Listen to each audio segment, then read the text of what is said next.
الحمدللہ وعدہ والصلاة والسلام علی من لا نبی بعد اما بعد۔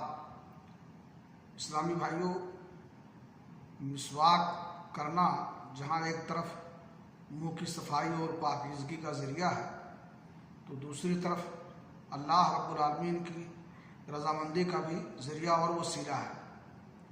سنن نسائی کی حدیث ہے، رسول اکرم صلی اللہ علیہ وسلم نے فرمایا، السواک مطہرۃ للفم مرضات للرب۔